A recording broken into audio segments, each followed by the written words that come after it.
Welcome, everyone, to Bedroom Beethovens, episode number 32. This is the podcast that aims to solidify the statement that music is immortal. Some say it has always been there and always will. Some can apparently hear its beat, like the pulse of the universe itself. So here at the podcast, we have that same kind of appreciation for this particular art, and I explore it by interviewing people who produce music. And if we're really talking about sex, drugs, and rock and roll, I know we have the rock and roll part down. This week I'm honored to sit down with Mr. Brian Owens to get an idea of who he is. There's really just a few main points that you need to hit. Ferguson, Missouri, son of a preacher, vet, and musician, which is really neat because my father played trombone in the military band for 20 years. He's politically, religiously, and socially active, and a few years ago, his record Soul of Ferguson served as a testament to his hometown and the injustices that have occurred there over the years. It's almost like Rage Against the Machine, but soul music. I mean, he's got a voice that will have you questioning whether or not Sam Cooke really died back in 1964, and I'm not lucky enough to know the man personally, but the next best thing is to be in his presence for a bit of time and share that conversation with you guys. Listen, bedroombeethovens.com, it's the website, it's all purty and ready for you to go visit. Click, learn, love, and explore. Leave a review of the podcast on Apple iTunes, formerly iTunes, Apple Podcasts. There you go. They rebranded. And don't forget, subscribe to the YouTube, hit up the Instagram. All you gotta do is search Bedroom Beethovens. Oh, and if you really want to support the show, patreon.com/Bedroom Beethovens. Throw a few ducats my way so we can keep the ship afloat. And thank you for joining me for another week of the podcast. I am your host, and as always, the Lamont Landers Band will let you know what podcast you're tuned into. It's the Bedroom Beethoven Podcast.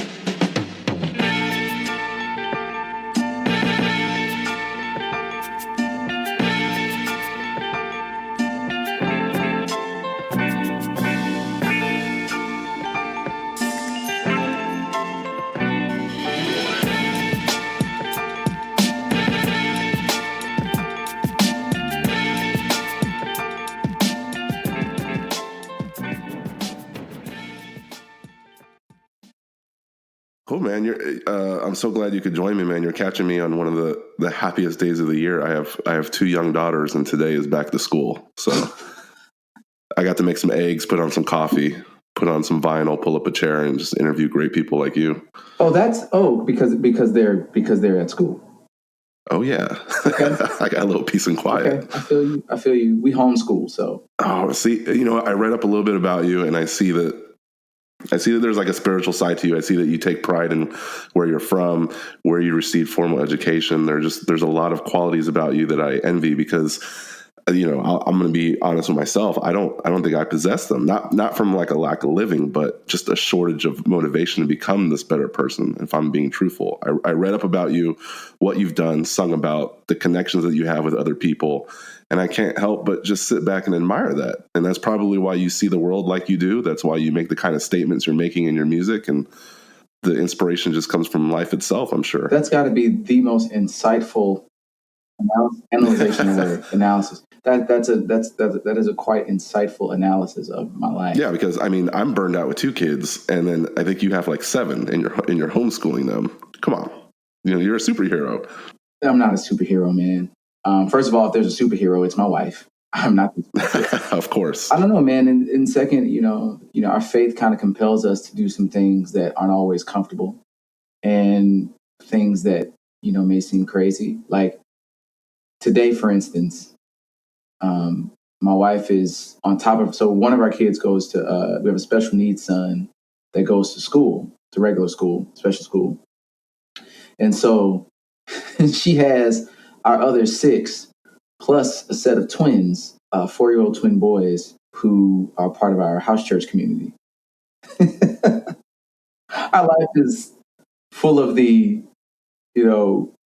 beautifully unexpected.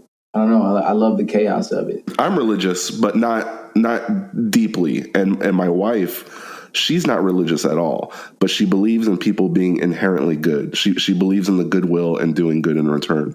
The issues that we've been tiptoeing is how do we raise our kids in this regard? And I believe in something that my wife doesn't. How will this impact our kids?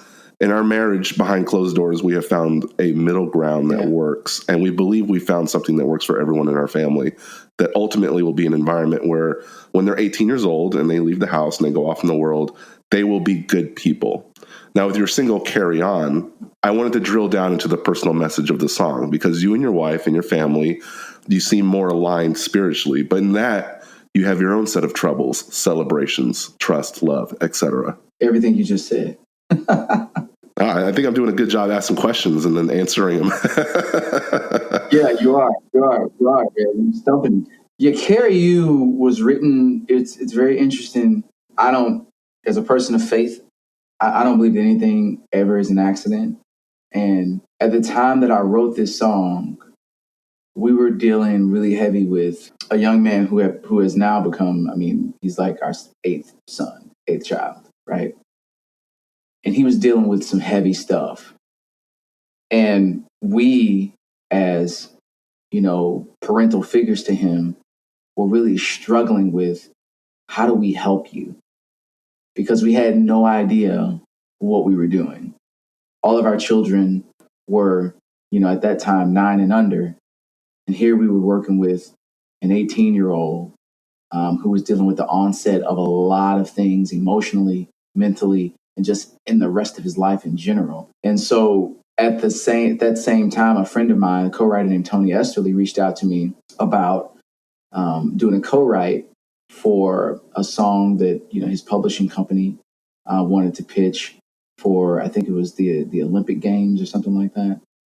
And so the whole point of this song was he wanted it to be about not necessarily the athlete, but the people who support the athletes, parents, coaches, mentors. And so in the midst of me, of us trying to minister to, our 18-year-old, I'm asked to write this song that seemingly has nothing to do with what we're going through until I started writing it. And as I started writing it, I realized that, number one, wow, this is like, I'm like writing a letter to him. And then I was like, well, no, I'm like not writing a letter necessarily to him from me, although these are words that I believe to be true. But this is not only from me to him, this is from God to me. And then that's when it just kind of wrote itself. Watching over you before you knew all the things that you would do. Chasing the sun every morning, flying without wings, jumping over hills. Nothing would ever keep you still. And the whole idea that I'll carry you.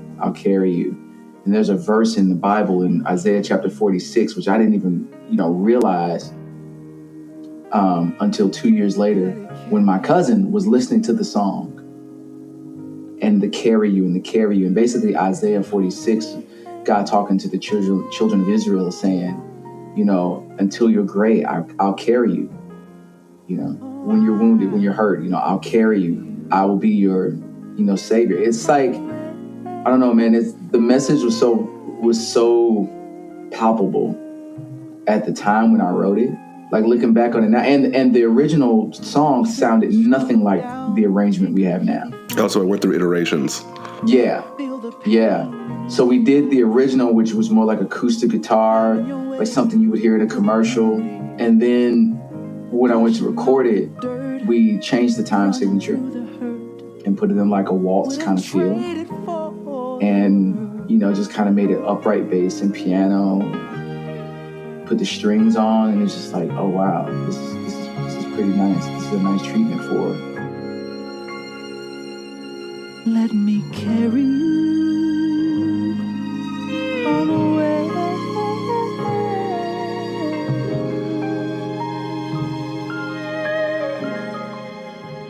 Yeah, I mean, it sounds incredible, and I'm glad that I kind of know more about the backstory. It's a great story. Yeah, I'm finding that more and more, man. That's what the music is turning into.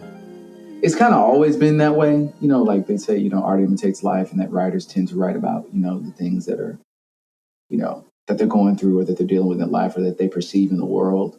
But with this album, it's kind of like even more so. That's been the case for me. And I think Carry You is kind of a a good barometer of just where life was at that time.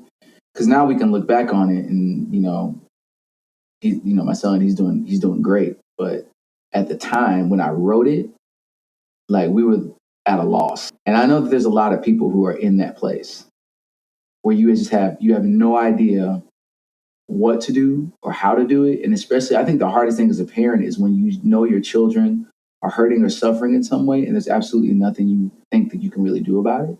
And for us in that moment, the greatest thing that we found was that the way that we helped him was to depend upon God, to show him what that dependency on God looks like when you don't know what to do. Well, so growing up, did you always feel like you could express yourself as freely as you are now? To an extent, I think just growing up, I was hidden a lot, meaning there were parts about myself that I wasn't necessarily vulnerable and open to sharing.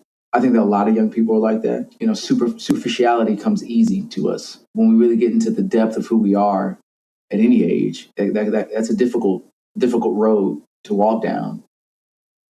But I think that through the circumstances of life and things that I experienced, I found, and I'm still finding, the value in allowing my spirit to explore those parts of me that I really need to take a hard look at, not only for my betterment, but for the betterment of those around me. And my faith is what helps me do that. Well, in your music, I hear hints of like pop and a little bit of hip hop, a little bit of R&B, being influenced and beginning a journey towards finding your own distinct combination.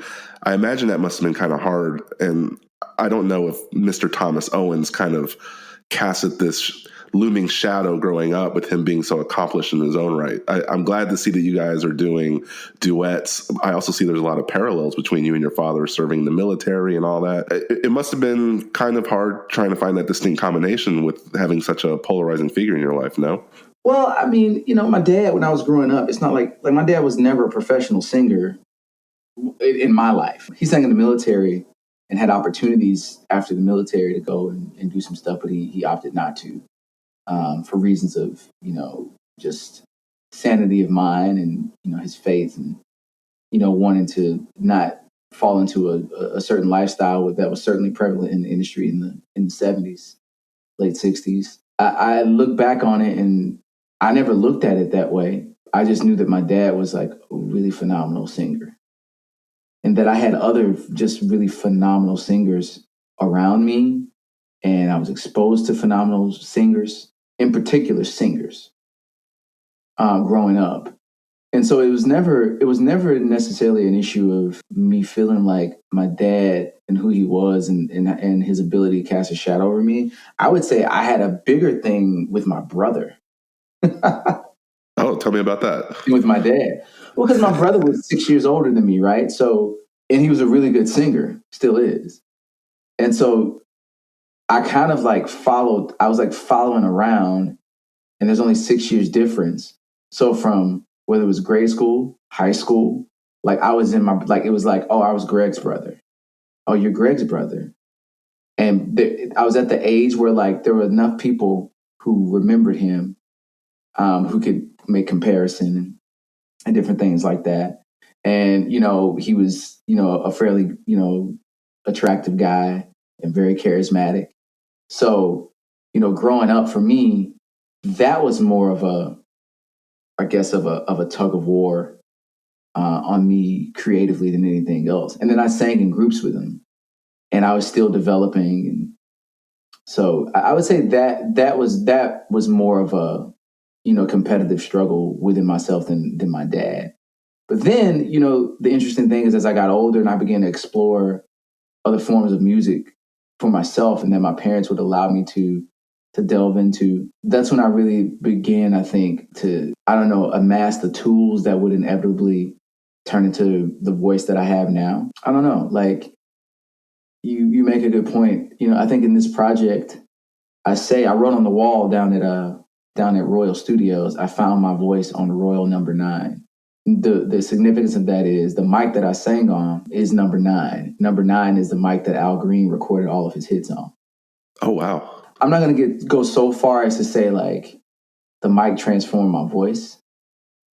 But there was definitely something with that mic, whether the way it's made or just how it sounds, that allowed me to hear more of my voice than I've heard before. And I think that it translates on this record in the way that it sounds, in the way that the voice sounds. And then, when you have, Jay Newland, who is Grammy Award-winning master at recording the voice, and Brian Backus, who's a Grammy Award-winning producer who knows how to put the right cats together and set the right atmosphere, it allowed me to, to just find my voice within the context of the music. And that was hard for me because I had to surrender a lot in this process. I had to surrender, from the creative side of engaging my students and them helping me find what music I was going to record, them helping me find the different vibes. There were a couple songs on there that I didn't want to record that ended up being my favorite on the album. Two of those songs that I didn't want to do turned out to be two of my favorites. So, the process for me was a great learning experience about the beauty of surrender, the beauty of trusting in those who know a little bit more than myself, and that it's okay for me to do that. I don't have to know all the stuff, and it doesn't have to be I wrote all the songs on this record or I produced this record, because the goal was to make a beautiful record. For me, the goal was to make a beautiful record that expressed my love and my faith, and that could be a doorway for people to hopefully experience the same thing. It's like the new Popeyes chicken sandwich. I want everybody to experience. Although I have not had the sandwich yet. I want to go on record as saying I have not personally had the sandwich, but from what I hear and what I see. Let me tell you, Brian, me and my wife went 3 towns over to get it because all the Popeyes around us were out of stock, and it was worth it. And? It was worth it. It was even worth it for her. Oh, wow. And she's not even a big fast food person. So. Wow. And I'm a Chick-fil-A guy. All day long. We were too, up until about 2 weeks ago. Man, I'm not looking forward. I'm looking, but I'm not looking forward. But yeah, so that, that's kind of how I feel. I want the goal of this record is for people to see the Jesus that I see. Well, I'm a firm believer that timeless music is only timeless music if it has an underlying message in the music, like Bob Marley or Louis Armstrong. Yeah. It's important, man. It's important. And here's the other thing. I'm recording the album, and I forget it was day 2, and we were listening to a playback. And I had this whole construct in my mind about what the album was going to sound like. I'm coming off from my solo Ferguson album, which was straight throwback soul. My solo Cash record, which, was interpretively throwback soul. And then I'm listening to the playback and I'm like, well, when did we end up in 1975? Because that's what this album sounds like. It's just it set such a vibe, but it just wasn't a vibe that I was expecting or looking for. But it's what I'm glad we found. Well, I mean, you're getting compared to Sam Cooke, and I know you're doing Marvin Gaye performances, and you're covering Johnny Cash. Do you kind of feel like that sound is going to start to be latched onto you? When you think of Brian Owens, you're going to think of throwback soul? I mean, I don't know that I could get around that. But I think when you look at the collection of my last 3 records, including Love Came Down, which is getting ready to come out, I think in October. When you look at the collection vocally, I think that it expands, this album expands out a little bit more. It's more in the jazz singer-songwriter realm, yet still soulful. So I think that the idea that I'm a soul singer is 100% absolute truth. In the greater sense of what soul is, I'm glad you brought that up, because for me, one of your greatest feats was the Soul of Cash record. I actually own that on vinyl. I don't listen to Johnny Cash, but I love that record.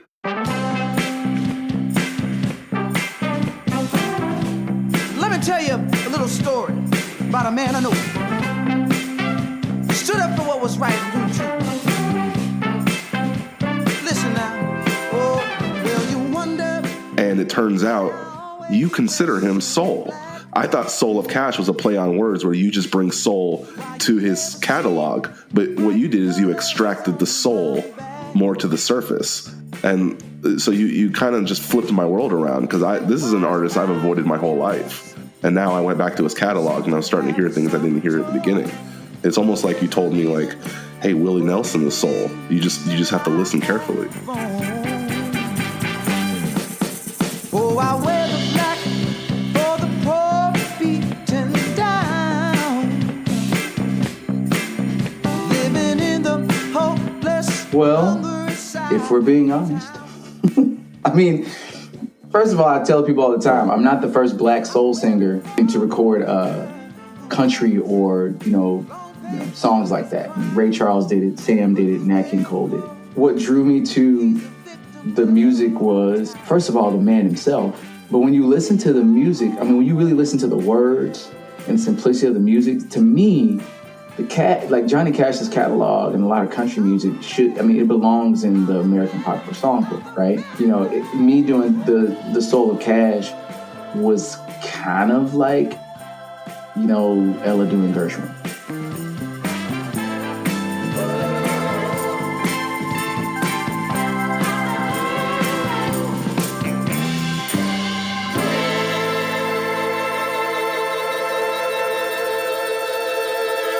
And I'm glad that it made you go back and look and go back to the source. Yeah, absolutely. And listen to his catalog. Because the stuff that Johnny Cash was saying, like you take a song like Man in Black, that's a powerful song. If that's what it does for people in drawing them back to the source material, then that's a win, man. That's the point of the record. To me, a soul artist is somebody who has a great depth of interpretation. Now, you can say soul in the sense of, from a genre standpoint, the marriage of blues, jazz, and gospel, which I think is also accurate. And I think there's an interpretive side of that to say, when I listen to Luciano Pavarotti, that's soul music to me because of where it's coming from and where it ends up. It comes from his heart, it hits mine.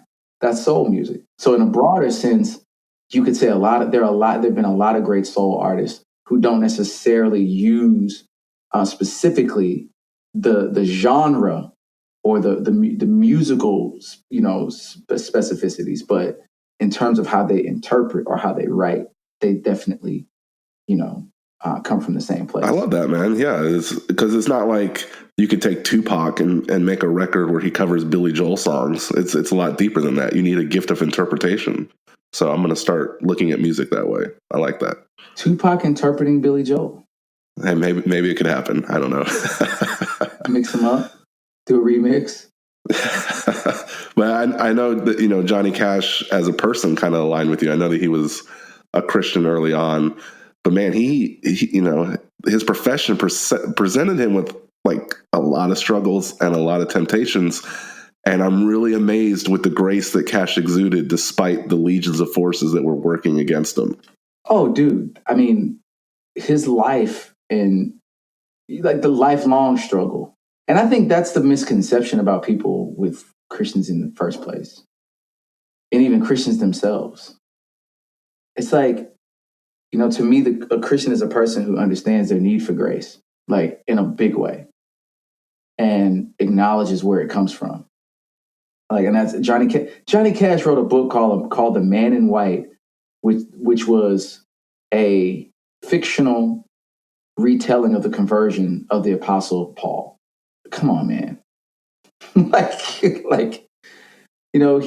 and his wife did Bible correspondence courses together.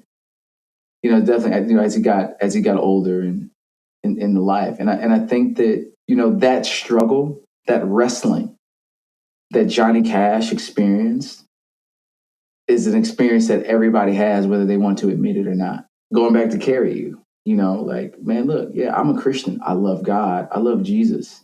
That was a hard time. It was hard, man. And I don't think that the promise from God was ever like, you come follow me and everything will be great. It was like, nope, you live in a world that's messed up. I'm going to come and bring a different world at some point.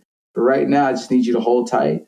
But in the meantime, while you're holding tight, I'm going to give you some things that help you to help you overcome the things that happen in this life. And to me, that was the hope of Cash. We shared the same hope. But like I bought it on vinyl, and it's like one of those things where like I enjoy listening to it. But now, like when we get off recording, I can put it on and like close my eyes and start thinking about the things that we're talking about, and I guarantee you, it's going to take on a whole new meaning. And that's what I like about your music. There's a lot of layers to it. That's awesome, man. Well, I can't wait for you. So make sure. I got to make sure to get you Soul of Ferguson, because Soul of Ferguson is coming out this fall on vinyl.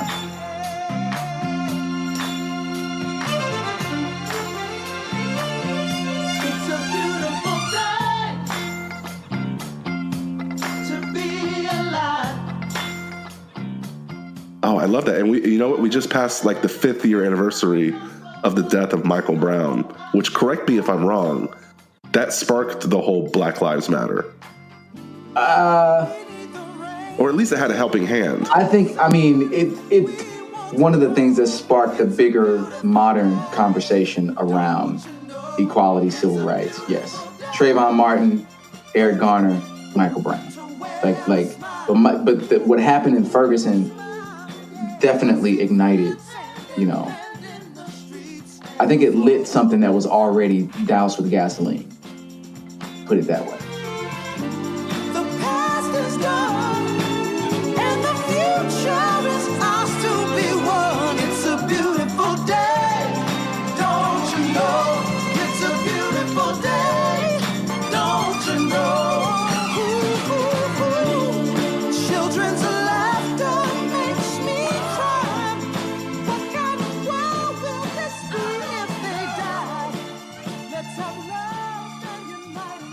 I almost hate to say this. It might be foolish to say that the riots and the incident were necessary so that the world could put the microscope over this systemic racism, because the Ferguson police got into their heads that the safety of their officers trumped the duty to make the people of Ferguson safe.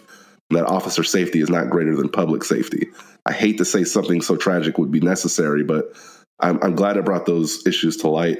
I haven't had the chance to really sit down and listen to Soul of Ferguson, but if it's getting reissued, I'm going to be first in line, and that's really something that I can reflect on. Yeah, and I think part of the thing, one of the things with doing that album was to show, the beautiful chaos that is evident. I say that a lot, beautiful chaos.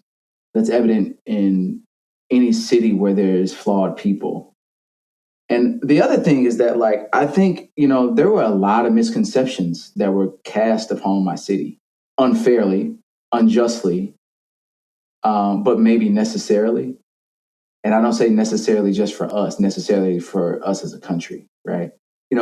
People look at Ferguson now as a place that is filled with systemic racism. And I would say that when you talk about systems, you may be absolutely true.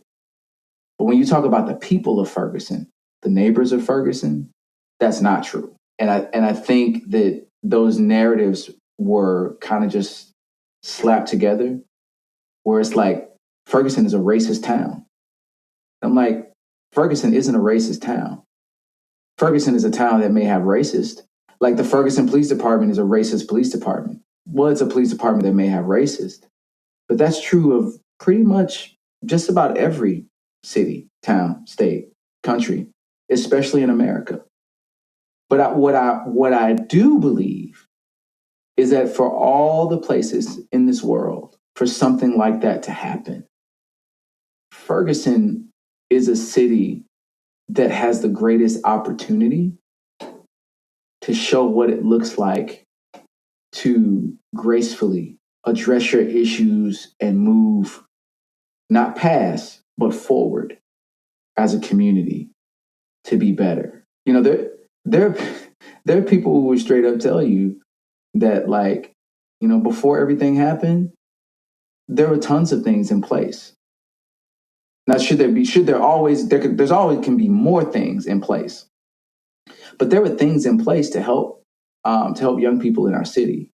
All that stuff kind of gets thrown out, but I think we're in a place now where, as a city, we have to reclaim the narrative, which is one of the reasons why I did Soul of Ferguson, which is one of the reasons why we're coining the term Soul of Ferguson, is because, I think it's time for us to start, to start expressing our own narrative about tragedy, about our city, about how we want to move forward as a community together. And as an artist who lives here, even with Love Came Down, I always say the three most important things in my life are my faith, my family, and my Ferguson, in that order. So it's who I live for, that's my faith. Who I live with, that's my family. Where I do those things, that's my community. And everything that we do musically has to be a soundtrack that upholds, uplifts, and cast those things in a light that isn't meant to paint a picture of perfection, but of grace. To me, that's the most beautiful thing about being an artist right now and living in this city. And I think that's the most beautiful thing that can come out of what happened. We just want to be the soundtrack for that. That's why I wrote Solar Ferguson. Solar Cash was on purpose. It was on purpose doing that record. And I love, Love Came Down. I haven't heard the entire project outside the handful of singles, but let me offer you some unique perspective. The Carry On song, it meant a lot to me because in the sense of being carried. Like I said, my household isn't overtly religious. So when I'm seeking answers regarding my daughters or my wife or myself, I can't always lean on the assurance of the Lord. Sometimes I have to remind myself, and I'm only human. And that song reminds me, or it reminds us, that those who carry others also need to be carried. It makes me think of my own father. It makes me think about all those who have supported me. Because what you just expressed is what I was feeling. You know what I'm saying? It's just like, and it's not just with an 18-year-old, like having a child with special needs. I mean, I have a 5-year-old, a 6-year-old son who doesn't walk yet and is nonverbal. He can walk with a walker, and he can make sounds, but I have a 6-year-old that I can't fully communicate with. And the truth is that there's no amount of a specific type of prayer that's going to change that, because he is who he is. So part of the carrying for us was God saying that won't change. But then again, neither will I. So I'm here. I got you. I've surrounded you. I agree with you, man. Like the blessing of being surrounded by people who can support you. We have a great support system. And for me as an artist, that's huge. Touring and stuff. When I leave my wife at home with 7 kids, one who has special needs. That's heavy. We have a ton of young people in our life that at that time we were mentoring. We have a house church with 7, 8 people that we walk with in life. But the blessing of that is that when I need to be carried, on one level, it was God saying, I'll carry you. But the way that he does that oftentimes is through people. It's like, it's the person who shows up at your house. And like, it was just like, yo, you are on my heart. Just stop by to see if y'all need something. Yeah, I mean, that's why I was thinking about my own father, because he was my biggest support system. And yeah, I don't know, if the project was introspective for you, does that mean that you turned the tables and kind of looked at your own soul for the project? Like, were you ever surprised at what you found during the recording process? Oh, absolutely, man. Absolutely. I mean, my mom has cancer right now, right? And even unpacking all of that, like when I tell people, especially with this record, it's all the more evident when I tell people that like how important my faith is to me, and not just in like a non-tangible sense. Like it helps me perceive realities of life in a way that helps me deal with them in a way where I don't lose my mind and where I can live one day at a time. And, I was listening back through the album yesterday, and I don't know, man. It's just, I don't even know if I listen to the album and I go, man, I sound great. I just like listening to the album because of the space that it puts me in. And I don't really listen to my stuff. Yeah. Yeah. You know what I'm saying? Like, I'm not like waking up listening to, and sometimes I'm listening to it for other reasons, but it's like, when I listen to that album, the one that's going to come out in its totality, man, it's just like, yeah, that's the message. That's the message that I need, that I think the world needs. Whether it's Love Came Down, or it's, Our Love, which is the Gregory Porter cover, or it's Carry You, or it's the Justice song, Cool Water, which is taken straight out of Amos chapter 5, talking about what true justice is and how, as people, we completely neglect it sometimes because we really don't know what true justice is. Or if it's a song my cousin wrote called All We Need Is Love, which, as cliche as it sounds, is absolutely true. I just need to tell the world that love's the only way.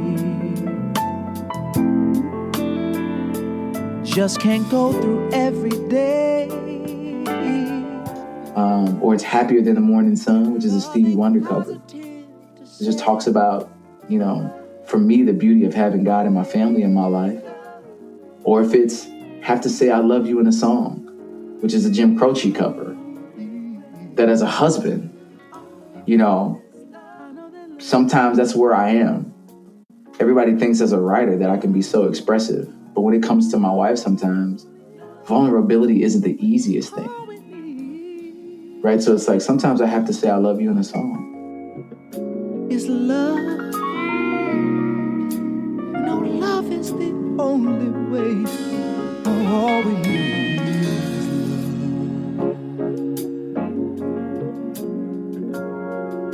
is love. Love is the only way.